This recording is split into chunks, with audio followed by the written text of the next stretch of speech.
Hello, welcome to the Karen Mitches podcast. Today I have Vei Chong. Hi. How are you doing today? I'm good. Yeah. So I already just found something out about you, which is you were in Montreal before Toronto. Yeah. I lived there for like 8 years.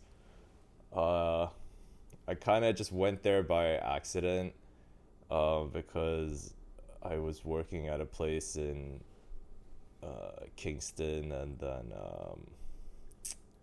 I was talking to my old chef, and then I was like, what are you doing now? And he's like, I'm at the #1 sushi spot in Canada, in Montreal. And I'm like, oh yeah. So like Montreal, I was like, oh, the Montreal food scene must be good. So I went there to kind of learn some stuff. This is like earlier in my career, so yeah, I kind of jumped around, and then I ended up working with him again. So have you been in the food world since the beginning? No. I started out, doing comedy, and then I was kind of broke, and I was like, oh, I need a better way to get food, I need to, how like, if I want gold, I'm going to become a goldsmith. Like, yeah. So I was like, oh, if I want like a better deals on food, I'm going to become a chef. That's interesting. Yeah. Is that a good plan? No, it was not, because or like when you enter the industry, you're gonna get the worst shifts. You're gonna get all the night and all the closing shifts and all the shifts that like are for noobs, right? Yeah. And so like only when you learn your trade, then you'll be able to like get easier shifts that kind of sustain comedy a little bit better, because you won't be able to do comedy at night, right? Yeah. So it was not a good plan, and I got my ass kicked, and I was just like, I guess the abuse kind of like was enough to keep me like stimulated intellectually, kind of. Yeah.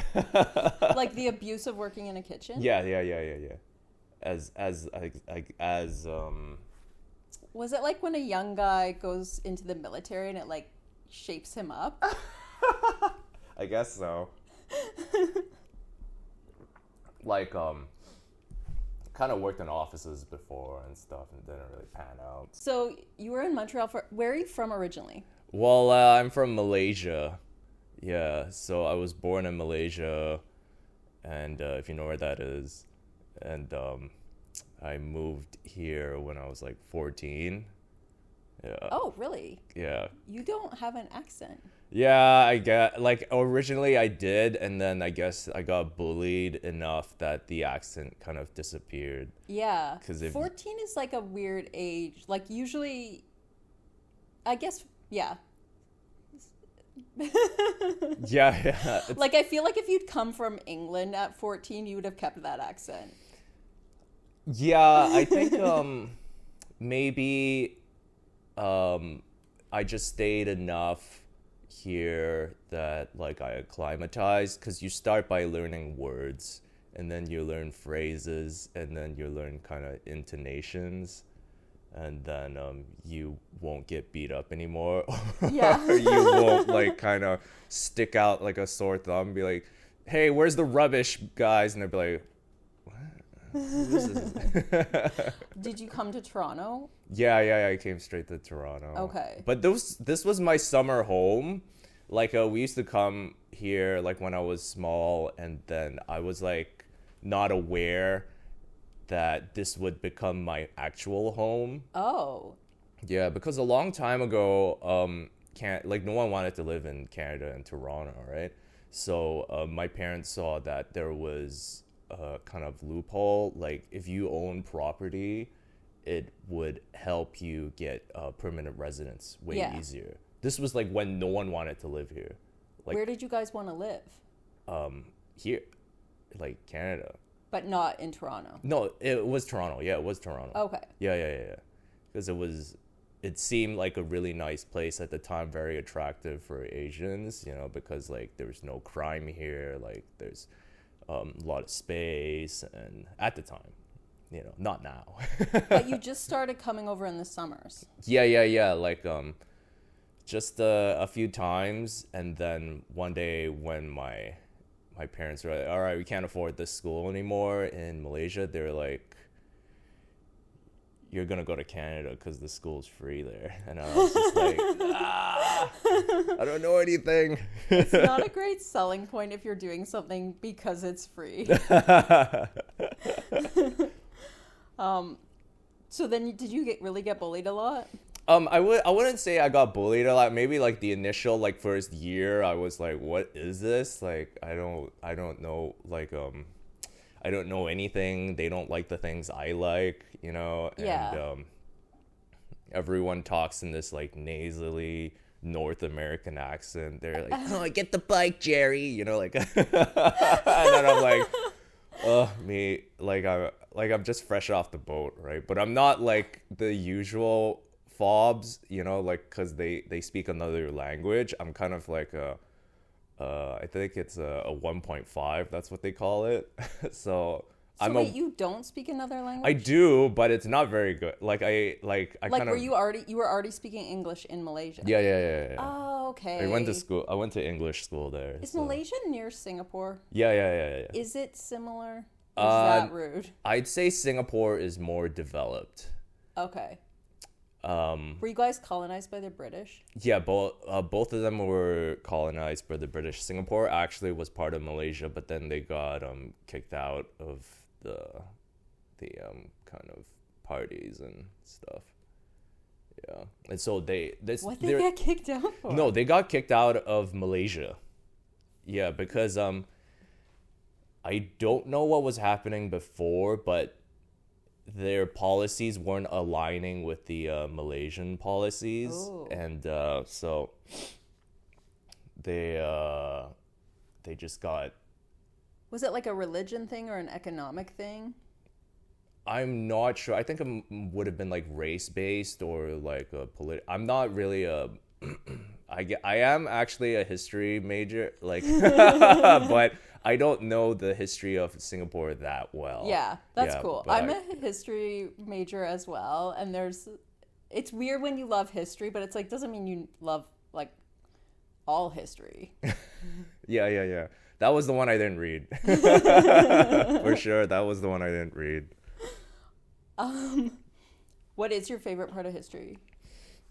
It's quite terrible. Like the human race is quite terrible. So all history is kind of like annoying. You know, I like the part where like people come up with things and find out things and develop things, and you know, but like China's history is pretty bad. You know, like American history is pretty bad. Like I would say all history kind of sucks. Yeah. I feel like when I got into history, I was into like the Enlightenment forward because I was like, oh, this is when they figured everything out and you get to see how everything developed. But then it's like underneath that is all evil. Yeah. Like there's never a point, like even during like the scientific revolution, people are just doing evil shit to people. Like there's no golden age that wasn't like also full of like genocide and war and evil. Yeah, because like when people come up with tools or inventions, like there's always like a guy at the back of the room who's just like, that'd be great to fucking use this to get rid of this, or yeah. you know, and everyone else in the room is kind of like, yay, we invented this, and then the guy at the back of the room is just like, oh, just you wait. There's always gonna be that kind of dickhead in. I also think sometimes like the reason people can invent something is because like there's people working the fields for them. So then it's like there's always like an existing like hierarchy. Oh, okay. Yeah. There's always gonna be like worker bees, I guess, carrying like minions. They don't even know they're minions. That's how like it's weird, right? Yeah. In today's world. Every great poet was someone who had time to sit around and write poems.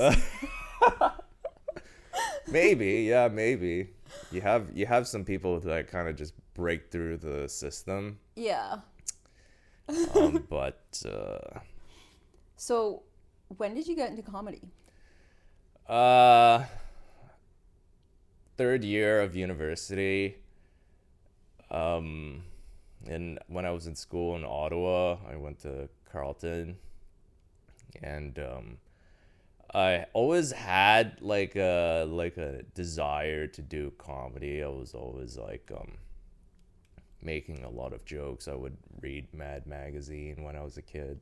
I thought I was pretty highbrow for reading Mad Magazine in Malaysia at the time. I picked up some issues of Cracked as well. That's amazing. Yeah, and my parents used to get the Beano and Dandy and these British comics. So they're all like funny stuff. Like so they kind of stoked the fires a bit, but then so I started actually performing it when I was 20, and I skipped economic history class, and I went to go do my first set at Yucks in Ottawa. Were you with friends from your school? No one. I went alone. Yeah. I feel like a lot of young comics, it's never like me and my buddy. It's always like on your own or like with a parent. With a parent? I just had Izzy on, and so he was like 16 and did his first mic with his dad. Well, that's so nice. That's so cool. It took me so long to get my parents out for my shows. Yeah? Yeah. They weren't interested? Well, I wasn't really like confident enough to bring them because I was trying to be offensive, I guess. Yeah. And then so I wasn't sure how that would gel. And then I think like a few months ago my mom came to my show when I did a spot in Malaysia. Yeah. You did it? That's very cool. Yeah. What is the comedy scene like in Malaysia? I like it, because like that's the people I grew up with, so they're really blunt, and they're always complaining about the Malaysian government, and it's I don't know, it's fun for me. Like it's just like hanging out with my old like kind of elementary school buddies, That's amazing. or can you say whatever you want there on stage? Now kind of, yeah, but you can't really talk about religion and race a little bit, yeah. So But you can criticize the government.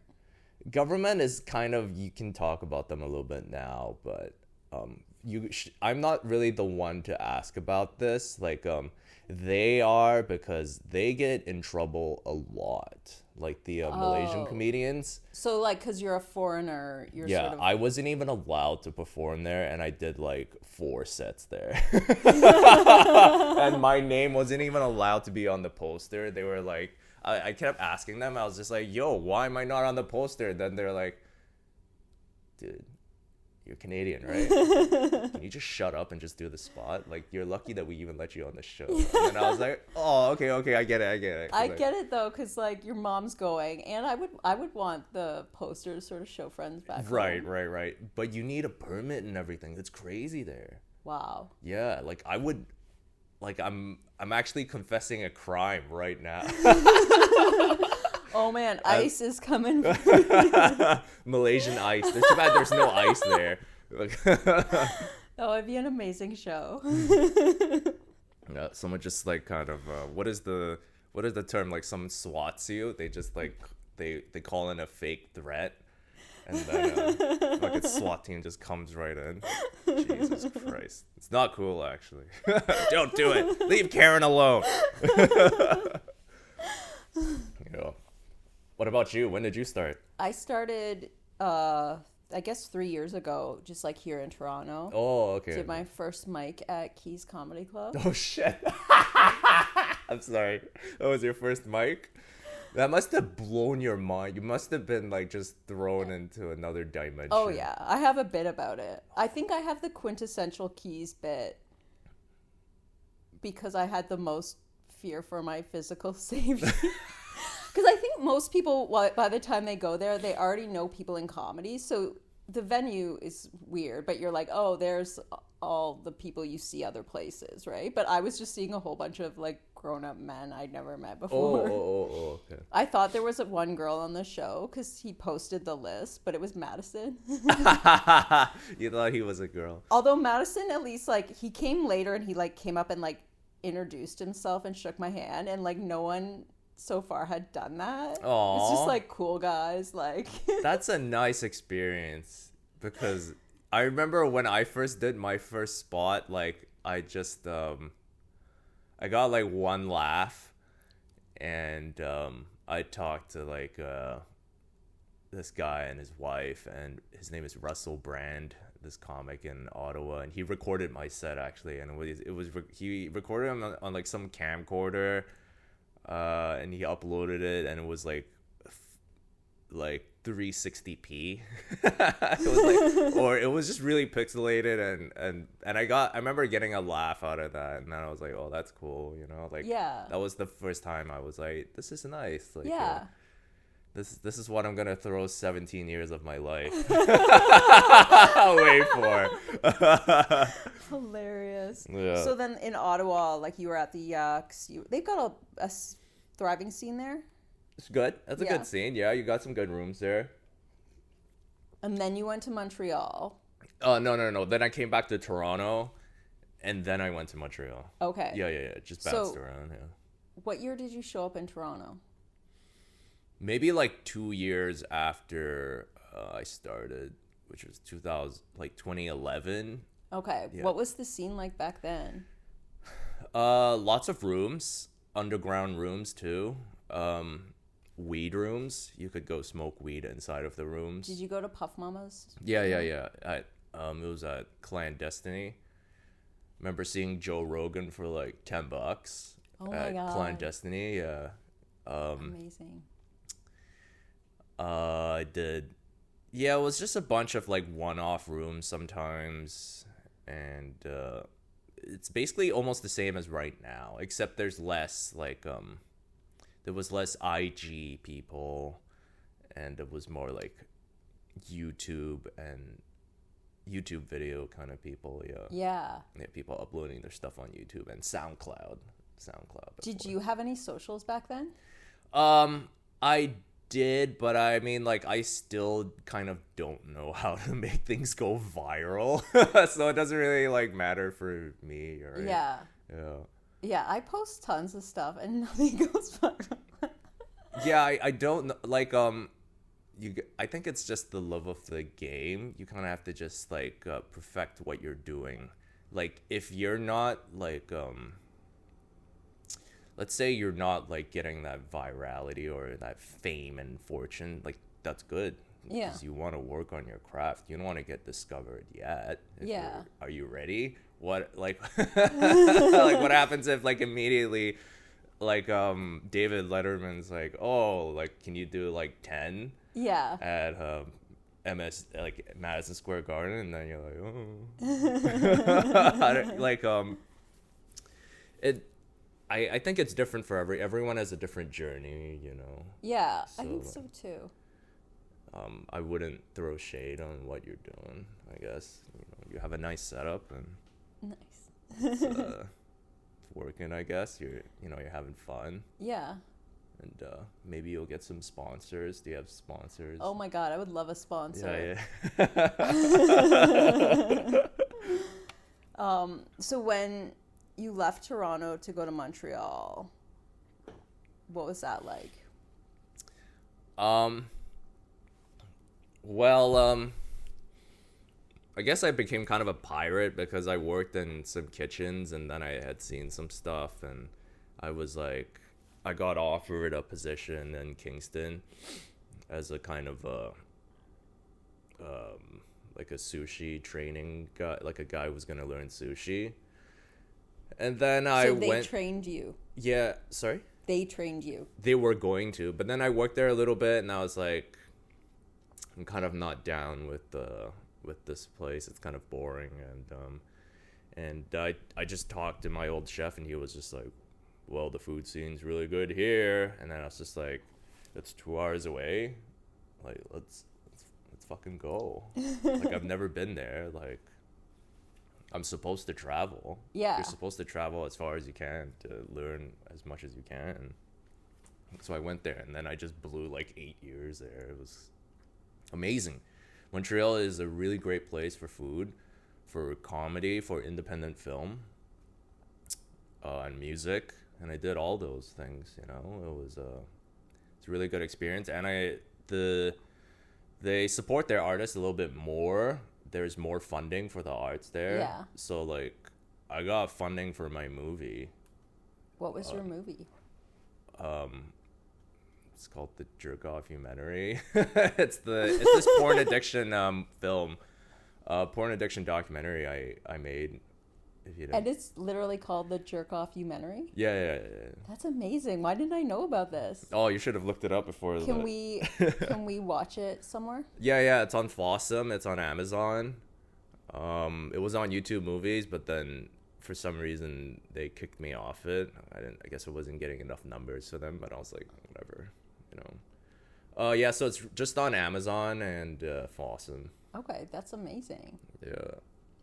Did you study film, or did you just figure it out? No, I just I think around like 2013, we just kind of, me and a bunch of other comics, we just started shooting sketches.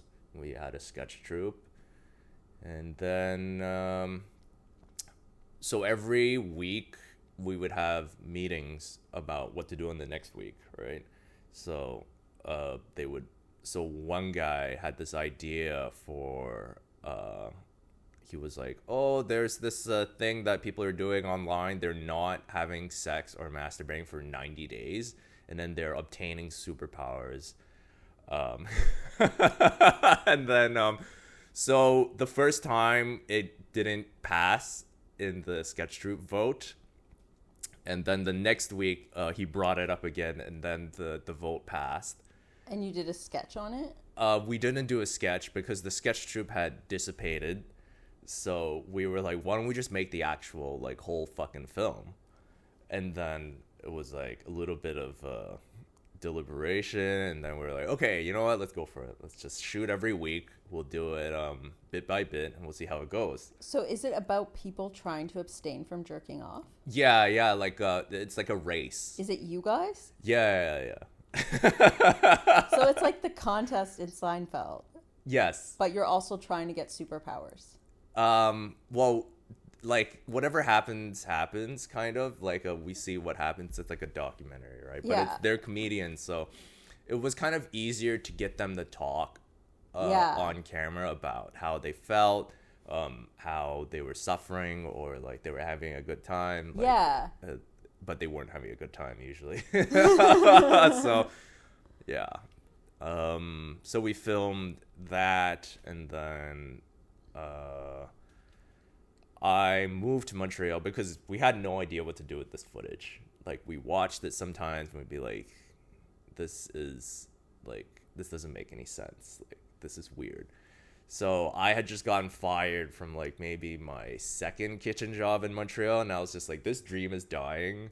Like, what the fuck am I doing here? I'm renting this room in Saint Laurent, like in this like 4-bedroom apartment with like 7 other people, and I'm sitting on the laptop and I'm just watching the old footage, and I cut something up, and then I'm just like, this is pretty fucking funny. Like, I'm just like, in my lowest moment, I looked at what we had made, and I was like, this is actually something. And then I just kind of cobbled together some equipment from like my friends. Like, I'm like, hey, can you send me that hard drive with this on it, and blah blah blah. And then I get like, just like, I just kind of scavenge a little bit, like a little bit of like, oh, can I get your monitor if I exchange this with that? And then so I get a little version going, maybe like an hour and like 17-minute version, and then my friend's like, this is funny. And then, but again, I'm like, I don't really know what to do with this, like, how do I don't know anything about the festival system. And so my roommate in Montreal, he's about to get kicked out because he can't afford the rent for the next month. So I was like, okay, I need someone to help me, like, in Montreal, get access to film equipment, because I need to film a little bit more just to finish this film. Yeah. And so I was like, hey, I'll help you with the rent next month, and but you gotta help me get a camera, like a film camera, for free. Like, I don't know how you're gonna do it, but you're gonna do it. Because he knows Montreal and I don't, right? And it was this big 6'5" a native dude that I smoked weed with all the time. So we were like, we were buddies, right? Yeah. And so he's like, I know a place. It's called CUTV. And then I was just like, what? And then he's like, I don't even think he went to university there, but he knew of this, like, Concordia television station, this community TV station. Yeah. And they were just nuts because they get like 400 grand in like funding every year. Oh, wow. And they just like make so much weird stuff, you know? And so they had all this equipment and everything, and then I was like introduced to the community kind of TV realm. Yeah. And I was like, oh, wow. And then they had a place where you could edit as well and everything. So I used to go there after work all the time. And now I was assembling my team, you know? And I remember at one time I went to go interview this professor about sex, this French professor. And I got all of my roommates to help me.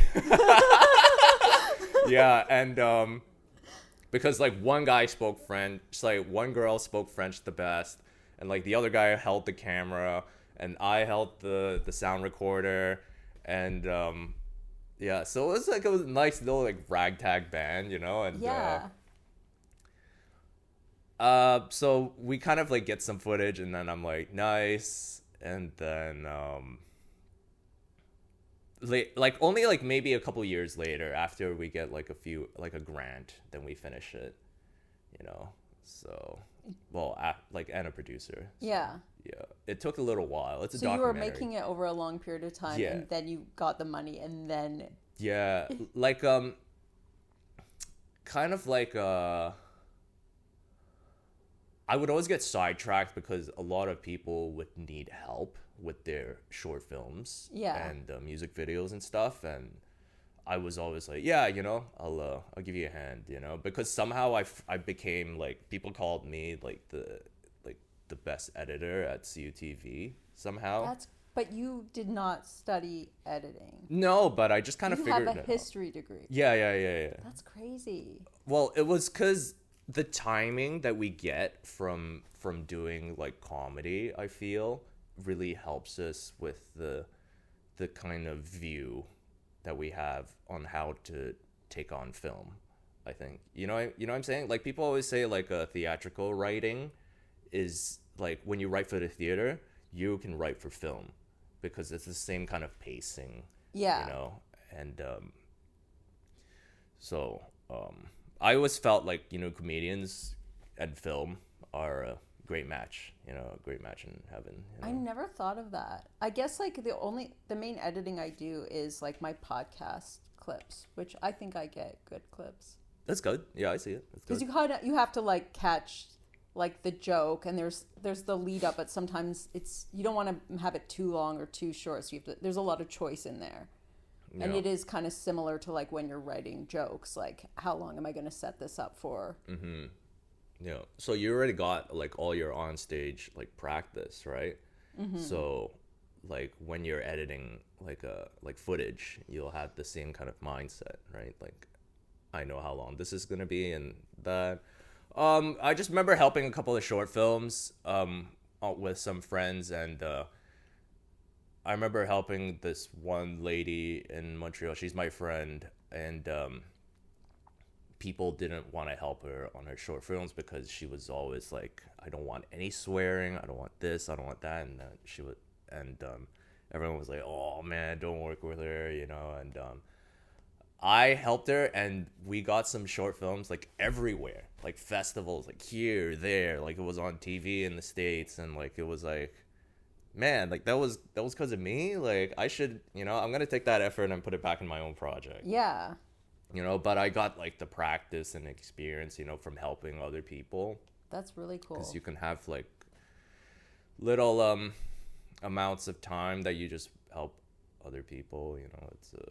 I think it's good for your, like, I think most people nowadays, they do like one kind of long project and a couple of different short projects so that their brains are kind of like stimulated. But yeah, it was always the goal to make films. Yeah. Yeah. So. Yeah.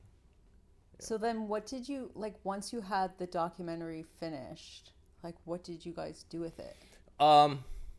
Well, I just basically just tried sending it to festivals because that's what most people do, right? Yeah. And every festival just blew me off because they don't want dudes sitting on a couch talking about not jerking off, you know? They don't want that. Like, I guess I just didn't kind of fit in. But then I sent it to a comedy festival in LA, and you know, it got in, and I was just like, nice, you know, like a spot. At least some people appreciate it. It got into some digital ones in the UK, and so I did get in a couple of festivals. We won the best film at the LA Comedy Festival. That's amazing. Yeah. So it was a nice little experience. And now, can you officially say that you're a documentarian? Well, I mean, I guess documentary is one of the most painful types of films to make, actually. Why is that? It's because you're trying to give like a truthful perspective, but you also don't want to like ruin people's lives. And you're cobbling together footage, like technically, like from like fucking 5,000 different cameras, and then you're trying to make it look nice. Yeah. And you've never cut a film before, like yeah. What the hell? It's it's a really hard learning experience, but after that, like, I guess because like with a fiction film, you have a script, so it's just automatically like the story is there, it's narrow. Yeah. Whereas with documentary, like, you don't know the story entirely, so it's very broad, and then you have to. That's actually incredible that you edited that. It took a lot of time, and obviously my team, like, over the years, like, a couple of people that helped me, they were all awesome. Like, I didn't do everything by myself, you know, like, we did shoot just like a few sketches to finish it off, and I didn't even come up with the last idea. Like, if you watch the film, the ending is I didn't come up with that. Someone else came up with the idea. My buddy came up with the idea, and then I was just like, that's hilarious. We're gonna do that, and we're gonna shoot it like tomorrow. Because like if you kind of, you know, just let things happen sometimes, you know, it kind of, like, some people, like, when they leave the camera like running, like, it's better than to just kind of turn off the camera earlier. You know what I'm saying? Like, you have to let the shot happen. Do you know what I'm saying? The money shot, you have to kind of like the best shot of the whole film. Yeah. You have to know, I don't know, you have to trust your instincts, you know? You know, hopefully you get it. Okay, I gotta watch this film. Yeah. You could watch it. You could smoke a joint and watch it. Have you ever recorded a special?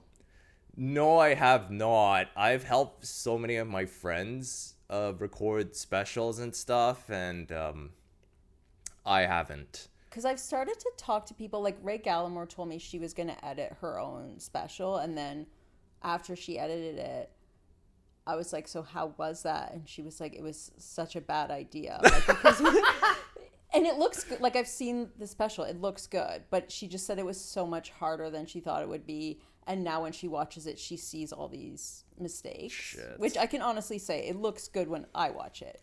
Yeah. But she just found it stressful. And then Kyle Bergstresser was on. And I just found him interesting because he was saying that he thought the editing process for stand-up was really obvious because you just want it to sound the way it sounded live. But he's like, that's not really true because sometimes you have to do extra stuff with the live crowd that won't make sense for the listener. So it's like, it's not as organic as you think it's going to be. Mm-hmm.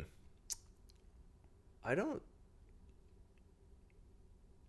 know how to, I mean, I haven't done my special yet. But you've helped other people. Yeah. Like, just, I don't know why he would say that. I feel like, you mean, like, if he addresses something, like, that happened, like, before the shoot, and then, like, they say it on stage, and it's funny then, and I feel like that's why they do it, like, 4 or 5 times. Yeah. You know, like, I feel like the big dogs, the comics that have done specials a couple of times, they'll go on tour, right? And when they're doing their tour, they'll be like, these and these are the ones that I'm gonna use, you know, after they film, you know. So the more you do it, the more chances you'll get to, you know, I mean, like, no one is kind of impervious to bombing. You know? Like, I heard some shit about some people bombing while recording. Yeah, like, no, like, in in Malaysia, a couple of big comics came through, like the Western comics, and they were like getting like crickets. Oh no. Yeah, because it's a more like I'd say like more working class now, and more office people, more like so they're just like, I was doing a pop-up, okay, like last month or two, and there's this whole table of like non-comedians talking about comedy. Yeah. And they were saying, like, I was impressed because they were like, oh, I don't really like crowd work that much, I really want to see material. And then I was like, damn, like, these guys know what the hell they're talking about. Yeah. So the public is becoming more educated on stand-up because there's so much stand-up clips right now. Yeah. They're able to tell like what kind of joke this is, or like, you know, if the comedian's not doing well. Yeah. You know? So I felt that, like, when the Western comics go to Asia now, like, they have to be on their toes a little bit, you know, because if not, they're gonna disappoint them, you know. Just a heads up. It's not as easy as people think it's gonna be. Because, like, apparently Matt Rife did like fucking 2 hours of crowd work in Singapore. And people were walking out. Oh shit. Yeah. Don't be lazy. Well, what the hell's he gonna, like, he has to do like some groundwork, right? And you have to kind of like bomb a little bit before you do your, you know, set, you know, like, kind of like scope out the, like, don't you like go to the venue and be like, look at stuff and, like, you know, talk to people and like, what's the shittiest city in this, you know, what's the worst small town in this area, you know, like, kind of all those hacky things, all those like just count to like more jokes. Yeah. So why not? All right, like, you have to be grounded in the room. Yeah, do the homework. And if you're in a totally new place, like, maybe spend a bit more time. Yeah. Because when I went back to Malaysia, I bombed a little bit too, and I was just like, I hate this. Like, I said it on stage too. I'm just like, can you guys fucking laugh? And then, but then I got it later on. Like, I maybe like the second or third set in, I was like, okay, I see what you guys want. You know, I see. I can go off on different stuff now. You know, so I felt the pain. What are you doing right now with your cooking career? Oh, yeah. So I'm just about to open a kitchen at Dystopia. Amazing. Yeah. They have a little shed that they've kind of like fixed together, and then the last piece was me, I guess. So that's incredible. So will it have like a new name, or? Yeah. It's my my brand name, Tapow. Tapow Toronto. So it's just gonna be, I feel like I might change the name, but did I say that right? Yeah, Tapow. Tapow. Yeah, it means takeout, but over the years it's kind of like I asked my sister, I'm like, should I change the name? And then she's like, no, it's a nice name. And I was like, ugh, okay, fine. I'll just keep the name. Is it Malaysian? It's kind of like Chinese slang, Malaysian Chinese slang, but also like all Cantonese everywhere. So if you go into any Cantonese restaurant and you say Tapow Toronto, like you say takeout please. That's what it means. Nice. Yeah, I mean, but like it's not even takeout anymore. It's just kind of like it embodies the street food takeout kind of vibe. The type of food that you're making. Yeah. So what are some of the dishes? So the menu just came out. I'm so glad you asked. We're moving towards more like fusion. So I'm doing like a couple of things because it's still a limited menu because I'm doing it, and there's a show that day as well, and I have to MC. It's an open kitchen, so you're welcome to show up if you want. Amazing. Yes. So there is this dish called pandan chicken. It's basically a marinated chicken wrapped in a pandan leaf, and it's deep fried, and it's served with I think I'm gonna do the Japanese rice with it, so it's kind of soft, and it's served with some pickles. And so that's one. They're like these little like bowls, like rice bowls. So that's one dish. The other dish is like it's a braised herbal pork on rice as well. I'm trying to just make like simplistic kind of dishes. Yeah. Braised herbal pork. That was the original dish I was supposed to do before I got kind of viral with the noodles. And then I'm gonna just do like a curry stir fry noodle with vermicelli, and there's another one, a Malaysian one. It's called mee goreng. It's a stir fry. It's a spicy noodle again with chicken, and kind of like really carb friendly stuff, like fill you up, Yeah. food. And the last one is like a pork and shrimp noodle with two types of noodles. It's a thick and a thin noodle, yeah. So a lot of like kind of different colored noodles, yeah. But it's standard fare, Yeah. like kind of what you would eat on the street, like in Malaysia, but in Asia and whatever. It's kind of ready for the bar here. Yeah. And yeah. I feel like that's a good, because Dystopia's in Parkdale, and I feel like that's the right neighborhood. Not that it's the only neighborhood, but to like that people will appreciate that. Because you were in Kensington before? Mm-hmm. Yeah, I started on Kensington. It was just in like a donut shop. I rented half of the donut shop, and was that a weird mixing of smells? When I first started, it was okay, but then when I got busier,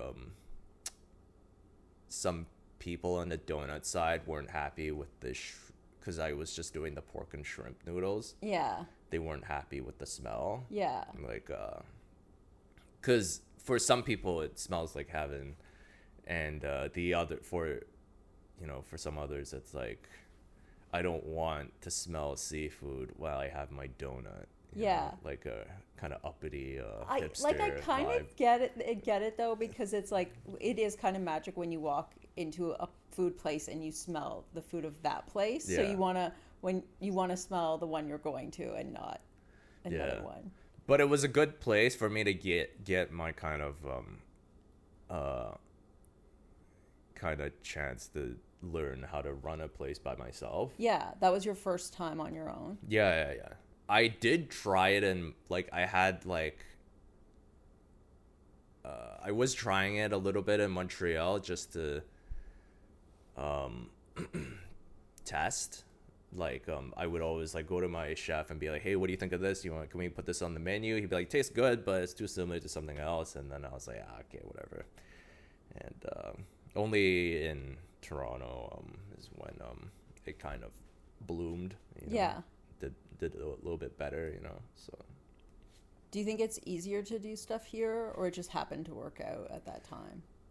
Uh, like kind of commercial endeavors in Ontario are a little easier because there's no French needed. You know, you're not gonna get the language police showing up and being like, you spelt this wrong on your menu.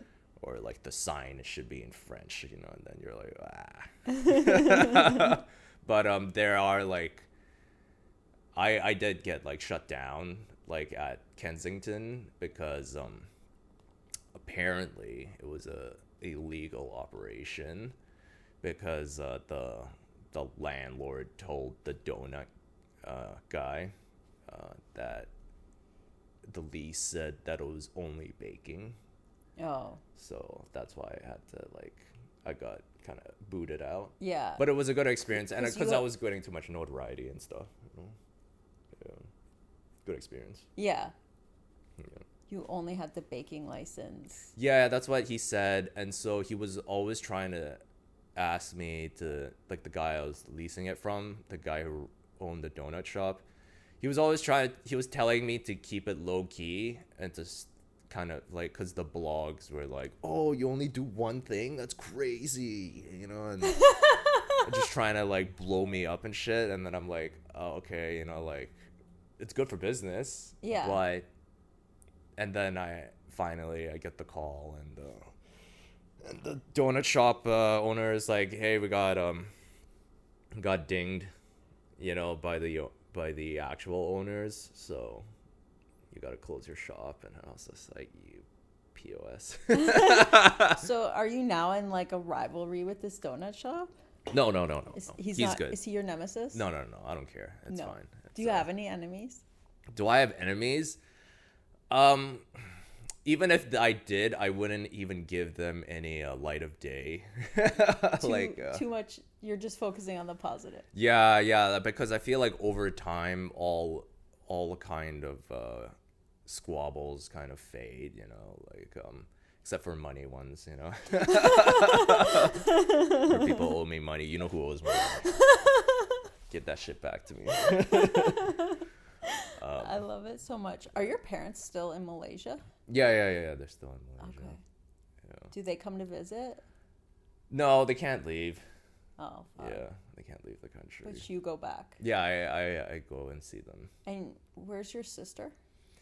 She's here? I have like a couple of siblings. Yeah. I have like 3 sisters and 1 brother. Oh, okay. So different places? Yeah, all over the world and stuff. Anywhere cool? What's What's the coolest or least coolest place you have family? Shit, you're gonna make me rate how cool my siblings are? No, just where they live. That's hilarious. I don't know. Like, they're not really cool. Well, I guess like my oldest sister lived the cooler life before she got kids because she was a journalist and stuff. Oh wow. Yeah. Where's she? She's in England. It's not really that cool if you think about it, but her life before was cool. I'm trying to drill that through. And now you've got family members with little British accents. Oh yeah. I got 2 nephews and 1 niece. Oh, that's cute. Yeah, the niece is American, and the nephews are British. Oh. Yeah. Amazing. Uncle Vei. Yeah, they're fun. Pretty violent towards each other, but yeah. So That's the colonialism.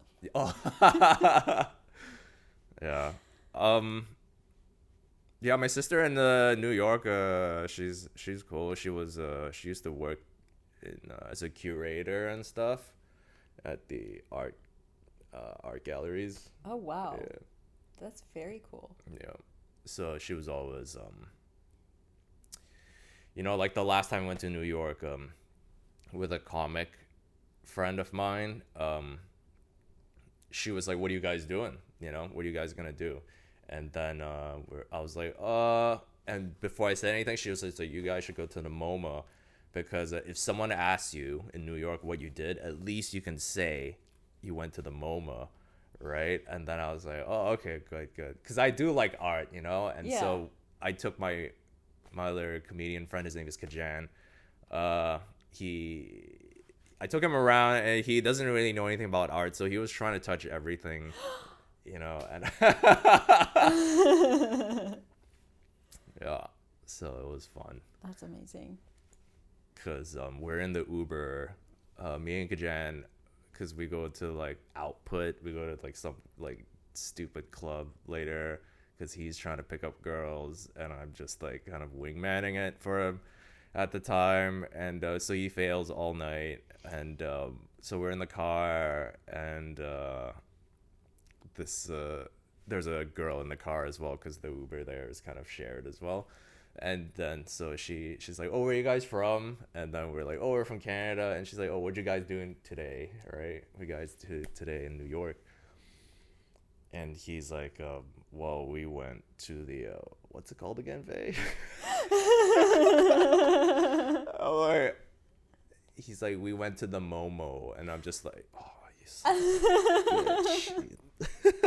a bitch. Oh, yeah, no. He messed up. He was off by one letter. He would have looked so smart. Next time. Yeah. Gotta find an easier to pronounce art museum. That's what you get. So So when is the big opening at? Or I guess it's not the big opening. it's a soft the opening, soft opening. so I don't die. Just kidding. It's August 22nd. There's a show on the same day too. It's a new concept show. It's called Cuisine Roast Battles.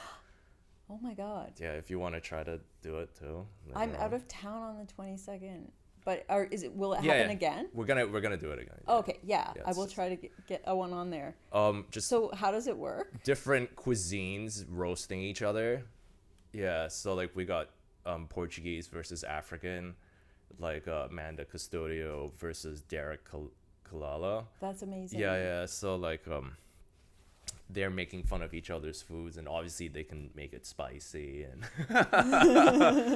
it's some geopolitics into it. I love that. Yeah, but basically roast, and yeah, I mean I thought it was a decent idea, because everyone's always doing roast, and I love roasting as well, but no one ever does that for food. No. So hopefully it'll That's turn a into killer something idea. fun. Yeah. So the 22nd is Saturday. the soft opening. Yeah. Amazing. What else do you have going on comedy-wise? That.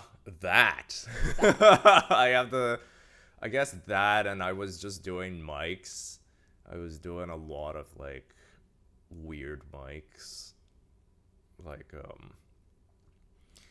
I kind of like if people ask me to go do like an open mic in like Hamilton or Ajax, or I'm kind of down all the time. But I'll be locked down at Dystopia Thursday, Friday, Saturdays. Okay. So probably gonna do less now, like of the out of town stuff. But I was doing a lot of like weird shows here and there. Yeah. Just anything I could get on without having to book myself. Yeah. When you came back from Montreal, like, did you miss the Montreal scene, or were you happy to get back to Toronto? Montreal comedy is okay if you have like your friend group, your certain, but if you're not in with the clubs there, then like you'll have to produce independently. Toronto's easier for just going out and doing it. There's more shows here. And I'm kind of a lounge lizard. So like when I go to a club that I really like, or like if I can hang out with them for like hours and it's fun and there's no problems, and then I kind of gravitate towards that club. Like when a Comedy Lab was open on Brunswick, Yeah. like I used to hang out there all the time, because I felt a good connection with them, and I was like, Yeah. like there's a lot of people coming out to these shows, you know, and they're just like, all right, Vei, you're on, you know, like you're on, you know, I'm just getting spots, and I'm just like, yeah, like this is a great relationship. And then they lost their venue. They lost their venue. Yeah. They do such a good job of building community, but they've just had really shit luck with their venues. Yeah. I would blame the Toronto kind of restaurant industry for that, because like it's so like 6 months is like all it takes to kill a fucking restaurant. Yeah. Or a bar. Well, even Jamal Watson was I think he was like interviewed by someone about just the difficulty of opening, because he runs venues, and just like having a venue in Toronto being I can't remember what he was saying, right? But yeah, this is not an easy spot. Obviously, it's very competitive. You know, you got money coming in from everywhere. Everyone's just throwing money at stuff here. Like, and then you have like the Ontarians, like the people who've been here for a while, and they're just like, they're still in the game, but they're not like doing damage, you know? They're just trying to survive. Like, it's harder for people from here to compete with people who have deeper pockets. Yeah. Like after Toronto paid for the Michelin guide to come here, do you know anything about that? No. So, you know, Michelin restaurants never really took, like the Michelin system never took off in Canada until like 5-6 years ago. So, because Toronto actually paid for the inspectors to come over, because, you know, the inspectors have to come in. I don't know if it's real or not, but they put a fork on the floor, you know, and they time how long it takes for the server to pick it up, you know? Yeah. And they check the food, you know, and then you get the star or not. Sorry. So after that, I think it kind of exploded, you know, because you'll always have like people with a lot of money just wanting to amass more money, and then to find projects to kind of invest in, you know, and what better project to invest in than a fancy restaurant, you know? So that's just gonna like use up all of your money. Yeah. Right. So, yeah, especially a restaurant that you can own, that you can go there and eat for free and show off to all your rich friends that you have a restaurant and you don't do shit and they do all the work. These stupid fat cats, you know? You just want to own your ass and buy everything. Are you an Anthony Bourdain fan? He's a nice guy. He's a nice guy. I heard good things about him.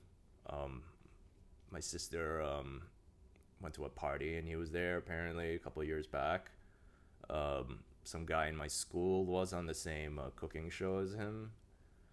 My sister did say that he smells, though. But rich, I feel like when you're at a certain point, like, and you're like famous and rich, and like if you're getting like fucked up all the time, like, do you really have time to shower? I could see it like going hand in hand with partying too hard. Yeah. So. But yeah. Okay. So I guess the main thing we're plugging is the soft opening. Yeah. Dystopia, August 22nd, Saturday. And the roast battle will be on that night as well. And then where can we find you on socials? You could check me on IG at VEI Monster. That's my personal account, or the restaurant brand. It's Tapow T. I know I still use T. I was like, why did I? Because everyone did .to, and then I was like, oh, I'll see how much they know about Toronto, so I'll take them back like 20, 30 years. And so, yeah, actually one of the blogs, they wrote that the business name was called Tapow T. And then I was just like, oh, I hate you. Yeah, so I did not share that one. Okay. It's just Tapow. Yeah, Tapow Toronto. Yeah, Tapow Toronto Dystopia. Yeah. Okay. Amazing. Thank you so much for being on, Vei. No probs.